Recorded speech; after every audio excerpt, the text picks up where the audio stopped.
And when category 3 arrived, it is not a genre in itself. It was meant to be for local filmmakers and producers to be able to show movies that were either problematic because of the political content or the sexual content. Before, Victor showed a picture of a film called If I Were For Real, which was banned in the early 80s, and thanks to the category 3 rating, this movie was able to be screened in after the new three-tier category system.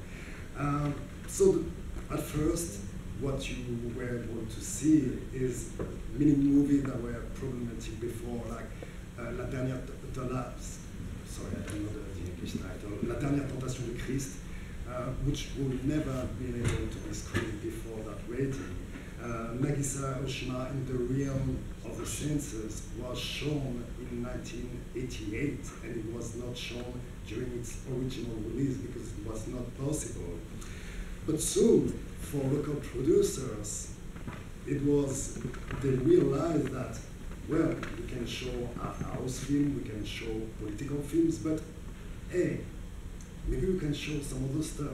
Maybe we can go into more violent stuff, more sexual stuff. And then what started as a way to show art house films, political film, very quickly turned into exploitation movies. And the very first movie to be classified 3 is very interesting because it is both a very political film and a pure exploitation film. So the film you probably know, which is Men Beyond the Sun, which was made by a Taiwanese director called Moon Ten-Fei, who made the very first film about the Count 731, which was made during World War II by the Japanese in Manchuria to make experiments on Chinese people. The thing is, the Japanese government still denies to this day the existence of this camp. And Mu was really willing to make a movie about what was a big problem at the time, because Japanese government historical books in Japan refused to recognize the reality of this event. So he made this movie, Men Beyond the Sun. I don't know if you've seen it or not, but it is a very factual film about what happened. And the problem is, it is a little bit too factual because it really shows what happened there, and it's ultra violent, ultra gore. It is a movie which has caused a lot of problems worldwide with censorship, even in Holland, in Germany. When it was shown, I think it was 10 or 15 years ago in Paris during a film festival, there was a lot of critics toward the film because people call it straight exploitation. And it is, because when you're dealing with a subject like that, you're supposed to take a very mild way. You're supposed to show not direct horror, but Mu wanted to show what really happened because he wanted to show people, he wanted people to realize what happened. And this film is somehow very symptomatic of the whole category 3 genre. And very quickly, you had some unique genre that emerged from this new rating system. And like last night was Sex and Zen, you had all those movies in sex and costume films. And Sex and Zen was probably the most well-known. You got the very first one that you saw last night, the 2, the 3, 3D, and then there was even a TV series, Sex and Zen. You got other films like erotic. Sex and Zen was based on a classical book called You Fueled Swim, which there was already a film adaptation of that film by Orphan. Victor showed a quick picture of one of Orphan. Orphan is one of the most famous film directors in terms of erotic movies. Very sophisticated films. He was himself a photographer, so he has a very keen eyes for beautiful design. But Sex and Zen was very something over the top compared to what Offscreen made in the 80s. And you had erotic ghost story. Erotic ghost story was Sex and Zen plus Chinese ghost story mixed into one film. And it was a very big success. You had erotic ghost story 1, 2, 3. Just a quick scene from erotic ghost story to tell you how much over the top the film was. We got Anthony Wong, which is an actor you will see in a lot of films during this festival. He's going to be in Taxi Hunter tonight. He's the one in Ebola Syndrome, in The Untold Story. He was the bad guy for a lot, for many years. Probably because he was, that's what he told me that, because he was part Creole.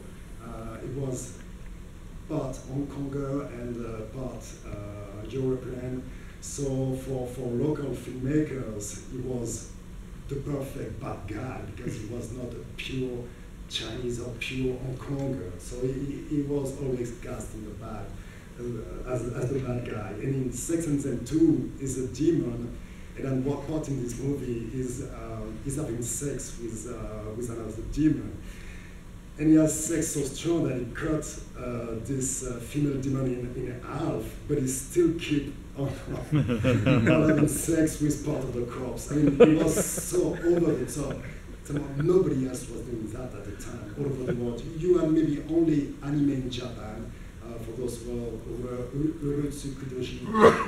This was the kind of stuff you could see, but it was only in animation. And Hong Kong filmmakers were doing that for real, in live movie. It was simply crazy.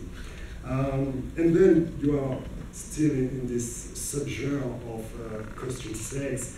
There was a Chinese torture chamber story, which was Sex and Zen plus tortures, which were basically inspired by those Japanese exploitation movies from the 70s, especially the one from Teruo Oshii, who made a lot of exploitation films where you get women sexually abused and tortured. And well, that's what happened in those films, which were produced by Wong Jing. Wong Jing, who was, and probably still is, one of the most commercial-minded producer in Hong Kong, and who had very keen eyes for what the audience wanted to see and what would become popular with them. And indeed, he had hits after hits after hits in every genre possible. Gambling movies, category 3 movies.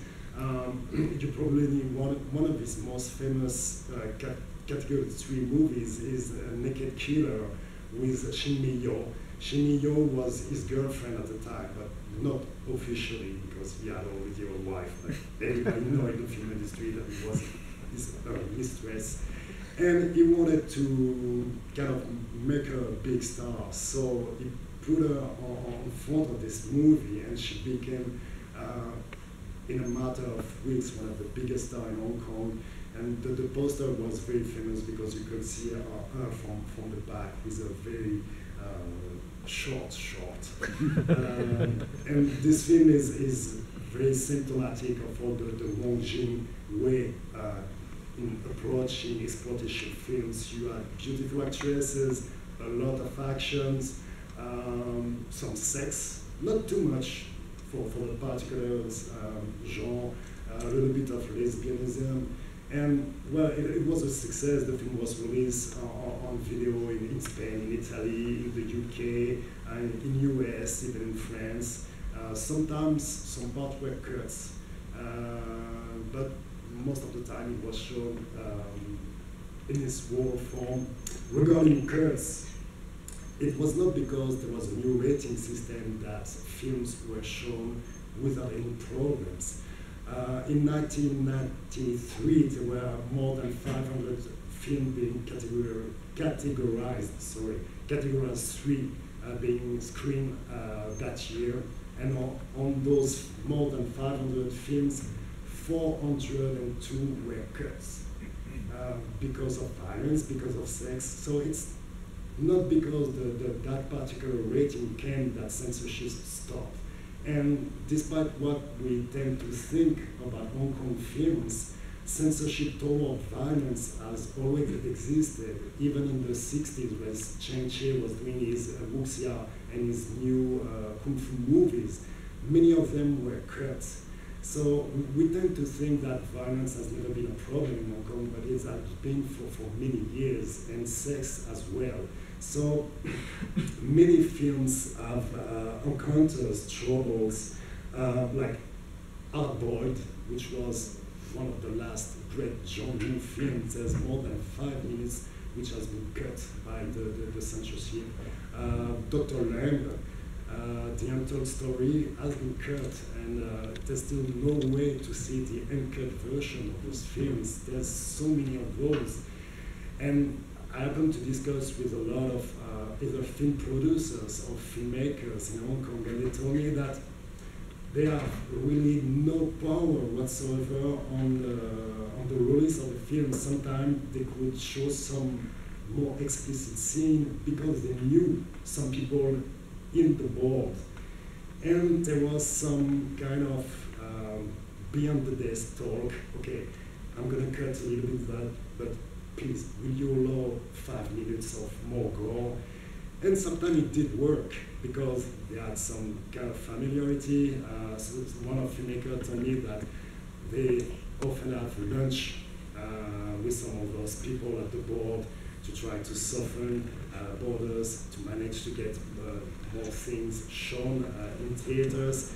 But sometimes they didn't know because the board was always changing. They didn't have the same people always. So sometimes they didn't have any way to manage to get the film released as they wanted to.